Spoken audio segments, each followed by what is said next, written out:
اور پوچھوں پوچھیں. حضور، آپ نے سورت مریم کے درس میں فرمایا تھا کہ اللہ تعالیٰ کی صفات میں سے رحمان اللہ کی دوسری بڑی صفت ہے. حضور اس بارے میں کچھ تشریح فرمائیں. کیا دوسری صفت؟ جی، اللہ کے بعد رحمان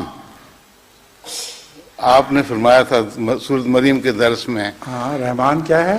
دوسری بڑی صفت ہے اللہ تعالیٰ کی. اللہ کے نام کے بعد ہاں جی. رحمان نام جو ہے، ہاں جی. صرف اسی نام سے اللہ کو کئی دفعہ قرآن کریم میں پکارا گیا ہے. جی. تو اللہ کا دوسرا نام ہے رحمان. ہاں جی. اور خدا تعالیٰ کے چونکہ سارے نام صفاتی ہیں، صرف رحمان صفاتی نام نہیں بلکہ تمام نام صفاتی ہیں. جی. رحمان کو اولیت بھی دی جا سکتی ہے ایک پہلو سے، دوسری تمام صفات پر یا صفاتی ناموں پر. اس لیے کہ رحمان نہ ہوتا تو کائنات ہی نہ ہوتی.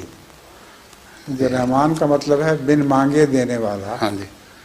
تو مانگنے والے تو رسول اللہ صلی اللہ علیہ وسلم خدا تعالیٰ کے کون کے بعد پیدا ہوتے ہیں. پہلے کون خدا سے کہنے گیا تھا کہ ہمیں پیدا کرو؟ اس لیے بے پوچھے اللہ تعالیٰ نے جو صفت خالقیت کا جلوہ دکھایا ہے وہ رحمان کی وجہ سے ہے. جی.